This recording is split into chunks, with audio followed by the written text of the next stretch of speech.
There you go. Welcome to the Bourbon Friday show, where every Friday we take a quick break, we try a new bourbon, of course, and we meet somebody interesting from the St. Louis startup scene. Very excited today to introduce Elaine Queathem, who is the Entrepreneur in Residence lead for the Corporate Innovation Program over at ITEN, and she's also the CEO of Savvy Coders. So Elaine, first of all, welcome to the show. Thank you, Nick. I'm delighted to be here. Bourbon on a Friday, it doesn't really get any better than that. It's perfect, right? It is. Perfect way to end the week. So yes.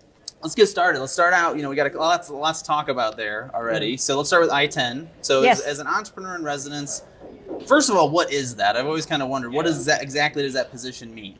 Sure. So ITEN is a nonprofit organization really started 10 years ago to help startups that have a tech focus. Okay. And the way we do that is through an amazing network of mentors that help startups really from ideation all the way to commercialization. Okay. The farther startups get on that journey, the closer they get toward commercialization, the more they are ready to be assigned an entrepreneur in residence. Okay. So essentially, that person really helps them cross the finish line and get ready to make pitches to investor groups and really launch their product in a big way. Interesting. Okay, so you're kind of the mentor right at that key moment, it sounds like. Exactly. Cool. All right, so the Corporate Innovation Program obviously has to do not just with the startups, but also with these bigger corporations. It does. So tell me about that, yeah. So the Corporate Innovation Program was started 2 years ago, really as an answer to corporations that have this desire to be innovative, to embrace innovation. Okay. They have a passion for innovation. They want to be more innovative. And beyond just wanting to be innovative, they need a mechanism.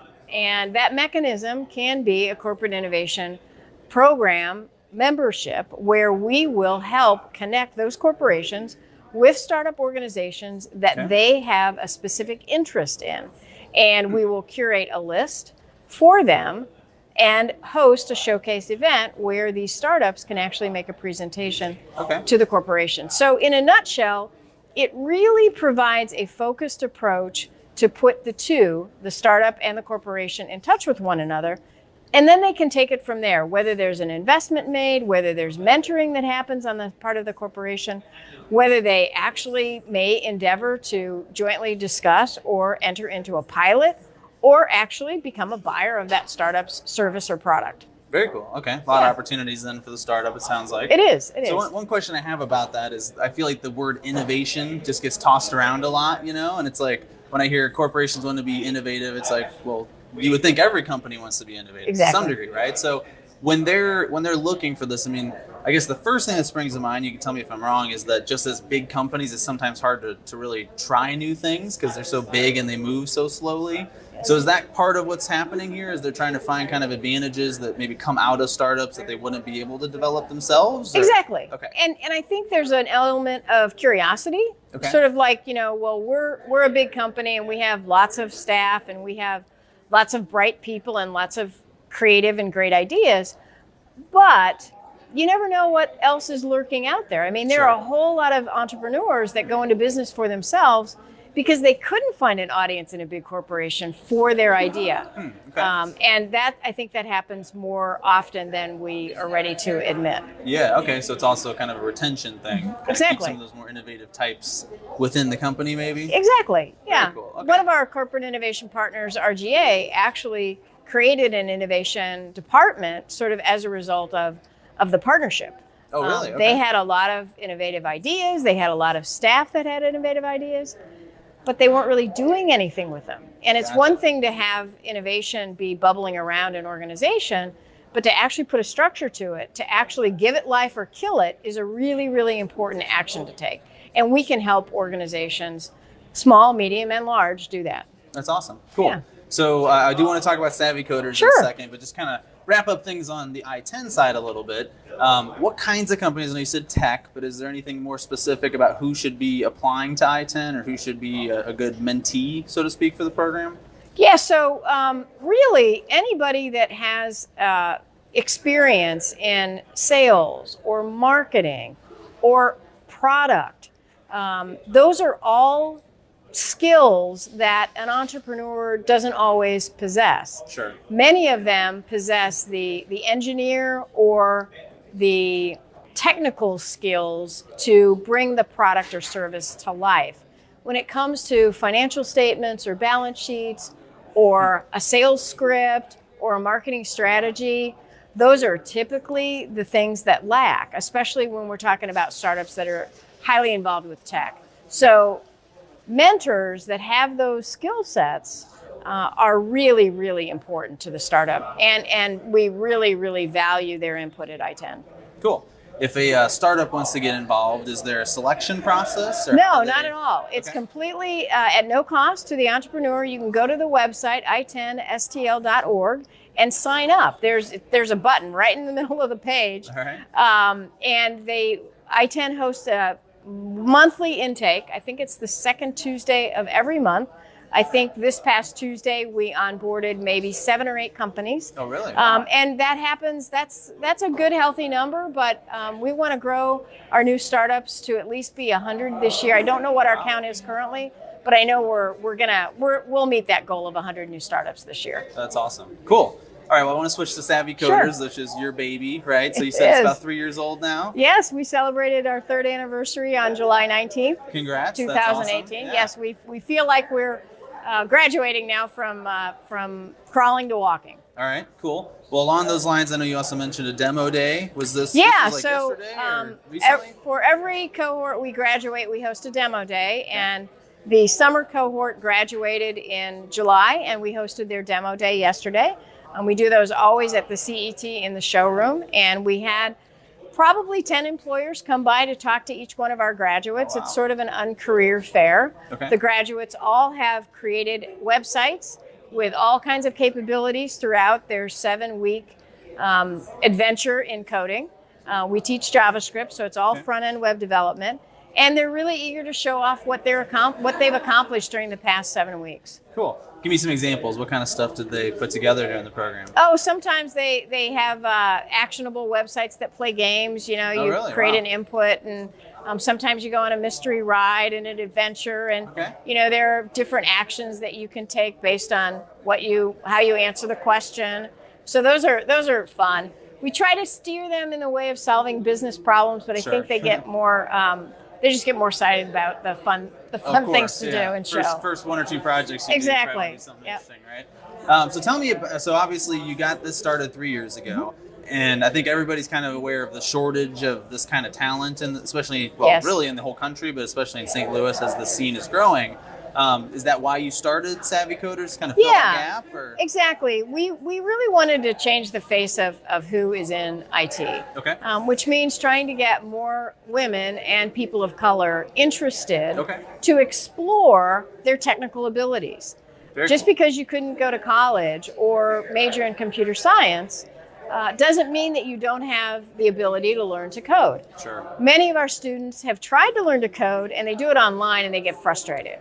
So our class is very much hands-on. It's held in person. We do it intentionally at night because we know that people can't quit their day jobs and be able to go to a boot camp. We also have been very fortunate to partner with SLATE, the St. Louis Agency on Training and Employment, and they have a tech hire grant. So we can get scholarships for students that meet that criteria. If they're between the ages of 17 and 29 and are not earning over $40,000 a year, there's a really good chance that they would be sponsored through our program. And it really is life-changing. We have folks that, used to be in medical transportation. They used to be cleaning for corporations or residents, and now they're involved in tech. And it's really been an amazing journey that they've gone on, and it's a credit to them. They've taken the time, they've put in the energy, and now it's time for them to bear fruit. And that's what we really try to do with our demo day. That's awesome. Yeah. So obviously, people in these industries tend to make more than a lot of other industries, right? They do. So I would imagine that this can be a pretty life-changing experience, you know? It can. And we always say that when they graduate our program, they're really ready to take the first of the next 10,000 steps, because coding is something that you have to keep doing. So if you're not passionate, and to your point, Nick, about the dollars you can earn, if you don't have a passion for this, it's really not something you can kind of fake it until you make it. Yeah. I mean, you really need to be able to continue your learning journey by reading up, trying new techniques, and a lot of folks get their next job because not only are they doing their job for XYZ company, but they're also creating separate projects outside of that. Oh, okay. And that really gets the attention of recruiters and future employers. It's not so much what are you doing for the company that you're working for, Sure. but what new and creative ideas do you have that you're coding to create? Gotcha. Back to the innovation thing, right? Exactly. If you're innovating, you're going to get opportunities. Exactly. Cool. Well, tell me a little bit more about the details of the program. So, is it like college? Is it like 4 years? Or No, like how fast does it happen? It's actually an 80-hour program that we teach Wow. over 7 weeks. It's 4 nights a week, okay. And it's 3 hours every night. Okay. So it is intense, and we go fast. We do have small classes. We only have 15 students in a class, Okay. and that comes with a front-end web developer as a teacher and 2 teaching assistants. So we really do try to smother the students with as much help as possible. After they graduate, they have 3 weeks to prepare for demo day. We help them polish off their website. We help them with interviewing skills. We help them write a resume that's more reflective of their current skills. Okay. We help them with their LinkedIn profile, which is really, really important these days. And we take them through some technical interviews, and we really try to prepare them to be in a position to talk to employers. Wow. Okay, so this goes beyond just teaching them the skills. It does. You're really kind of setting them up for success there. All right. We hope to. We absolutely hope to. Cool. So I know you said that the demo day is kind of the opportunity for the employers to come see what they've been working on. Mm-hmm. Does that often result in a job offer right then and there? It does. Really? One of our best success stories is a young man who he was a graphic designer and wanted to get more digital skills, which JavaScript will give you. And one of the employers over at the CET, where we host demo day, just wandered in. They didn't get an invitation from me because I didn't know them. Yeah. And they had a great discussion during the time that demo day took place. The next day, Tony had an interview, and I sent him a message. I said, "How did it go?" He said, "It went really well. They've made me an offer, and I start in 2 weeks." Wow. Okay. So that is an incredible success story. And there have been others like that. It's just really about getting the word out that people know about the capabilities of our class and our graduates, Sure. and they're willing to take the time to interview them and see if there's a good fit. Gotcha. Okay. Well, so it sounds like a big part of both of these jobs then is meeting more of these companies that have a need for innovation, coding, all that kind of stuff. What types of things do you do to build those relationships? Oh my gosh, I network like a crazy woman. I bet. I do things like the Bourbon show on Friday. There you go. Yeah, perfect. I actually am going to join an organization called AAIM. Okay. They help corporations with a lot of different programming. I was at a workshop this morning. It was about how to read financial statements, and they work with a lot of HR staff in organizations, and we're talking about how to partner because a lot of large organizations have diversity and inclusion metrics that they need to meet. Oh, okay. Sure. And AIM is very aware of the membership and their need, and we, through our graduates, can help them do that. That's awesome. Yeah. Yeah. So I know you mentioned minorities and women as kind of a focus. Yes. So are you doing anything in particular to attract those populations? Because I know obviously those are kind of underrepresented. They are. So we do a lot of outreach. We've been welcomed to talk in churches in the faith-based communities. Oh, okay. We're also working with Erica Henderson at the Promise Zone. Okay. St. Louis has the largest Promise Zone in the entire country. And we are hoping that we can offer some of our classes actually up in at their Wellston Center, which just had its groundbreaking, I think, 6 weeks ago. Cool. The Promise Zone is really underwritten by the St. Louis Economic Development Partnership, which is to bridge the county and the city together to do great things. So we're very excited about that opportunity. Awesome. Yeah. Cool. So what's next? You're 3 years in. Obviously, even getting to that point is a big deal, right? It is. Where do you kind of see the company heading over the next 5 years or so? Currently we do 5 classes a year. Okay. It would be great to do 10 classes a year. Sure. Because I'm convinced that there are enough people that could really benefit from these skills and that have the ability to learn them. Yeah. Absolutely. It really shocks me how much of a shortage there is in this area. Kind of reminds me of the trades, not to get off topic. No, it does. There's a huge It's shortage of tradespeople Absolutely. as well. And it's like, I know the salaries in that industry are kind of skyrocketing as a result as well. So Yep. sounds like we need to rethink how we're approaching things a little bit. Maybe going to the standard 4-year college sort of deal is not always the answer anymore. Not always. All right. Not always. Well, so I'm sure there's some people out there, maybe on the corporate side, first of all, that want to talk to you about ITEN or about Savvy Coders. What's the best way for people in those bigger corporations to get in touch with you? For all of it, you can just really send me an email, Elaine@savvycoders.com. Okay. I'm also on LinkedIn. I think I'm probably the only Queathem in St. Louis on LinkedIn, so it shouldn't be too difficult to find me. Yeah. Cool. And then if somebody wants to participate in Savvy Coders as a student, just go to the website. Go to the website. We've got a button that you can learn more about the boot camp, and you can certainly apply. Awesome. Yeah. Very cool. Well, thanks for joining us today. We're going to move on now to the final segment of the show, which is the bourbon. We're going to bring Eric, the founder, on. Eric. And, hello. Tell us Pleasure to meet you. Yeah, nice to meet you. What do we have here? So we're drinking Belle Meade bourbon, and I felt like, how is this related to you? So Savvy Coders started in Nashville. Yeah, Belle Meade. Belle Meade. Yeah, I was going to ask. Nelson's Green Briar bourbon. So yeah, Cool. and something sort of that people don't really may not know is most of the whiskey that comes out of Tennessee is labeled as Tennessee whiskey, right? All of that qualifies as bourbon, but it's only labeled as Tennessee whiskey, except for Belle Meade. Really? I think. But Belle Meade is labeled as bourbon and not as Tennessee whiskey. And there's mostly the Tennessee whiskey is a marketing thing. Obviously, the big one, Jack Daniel's, biggest whiskey distiller in the world, basically. But yeah, it's all bourbon. But this is labeled as bourbon versus Tennessee whiskey is. And is it actually is the distillery in It's Belle in Meade? Nashville. Okay, very in cool. Nashville. I did not know that. Yep. So that's neat. I've actually been to Belle Meade. It's a very very picturesque, affluent kind of neighborhood that you wouldn't even know was there unless you it sits, I think, on the western edge of Nashville. Yeah. I've never been. It's actually beautiful. Been down there, so. Yeah. Cool. Well, thanks for doing the research, man. That's great. And I noticed this one is, again, a little bit weaker than last week, so I'm glad we came back on the other side of that trend. So I could have brought the cast strength in. Yes. But it was Fair enough. So we got a couple minutes left, and we were talking before the show, we always like to have kind of a final topic.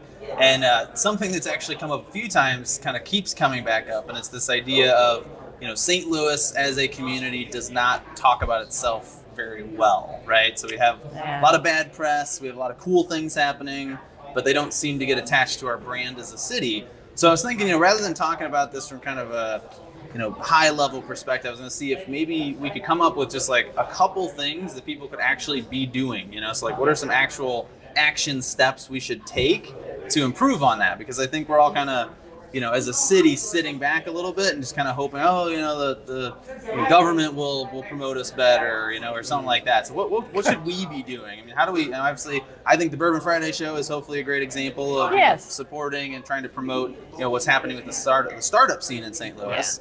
Yeah. But what else? I know before the show you mentioned kind of this big Arch Grounds renovation. Yeah, I mean, I think that, the Arch is such a great hallmark and such a great representation of St. Louis as this true gateway to the West. I mean, there still is this, there is a very definitive divide between eastern sort of towns and western sort of towns. It's just really cool that we are known for that archway, to the West. And it's one of those things that, I mean, there was significant dollars spent in improving the Arch Grounds. I have not been down there, and I need to get down there because I remember seeing that movie of the Arch when they connected it, and what a powerful image that was. But I think those are kinds of things that we need to be shouting out from Facebook and social media to let people know that there are really some cool things that happen. And I think Facebook can tend to be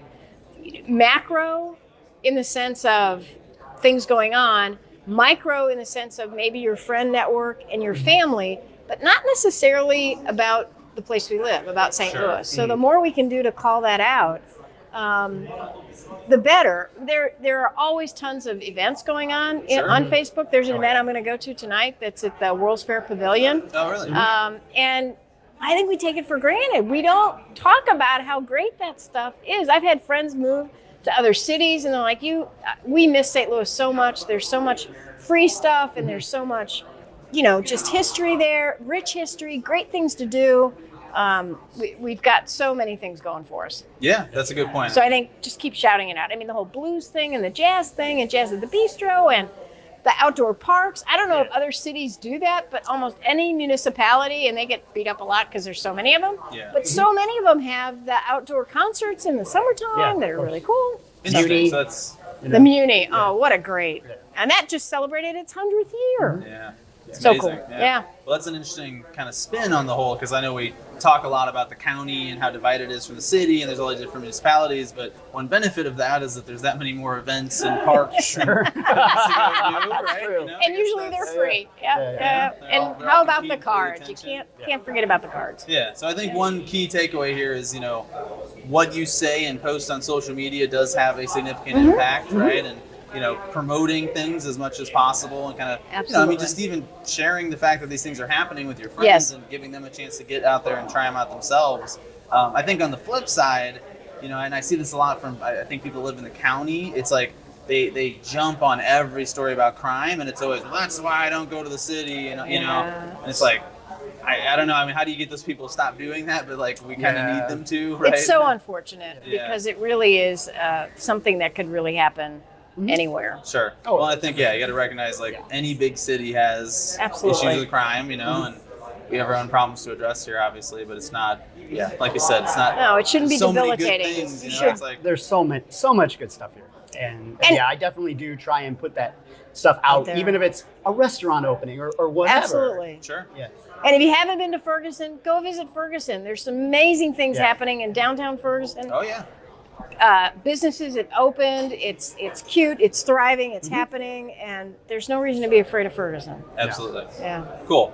Well, I think we're going to wrap things up here. So the one big takeaway from that conversation is post positive stuff on social media. Yes. You can start by sharing the show, please. That would be awesome. That's a good Share. So we're going to go ahead and wrap up. Thanks for tuning in this week. As always, we do Bourbon Friday every single Friday down here at T-Rex from 4 to 7. If you'd like to visit, just send us a message through EQSTL or directly to me. I'd like to thank Vanessa Lobo, co-founder of Connect Marketing, with me for producing the show. EQ for streaming for us. T-Rex for hosting us. Thanks for tuning in. We will be back again next week at 4:30.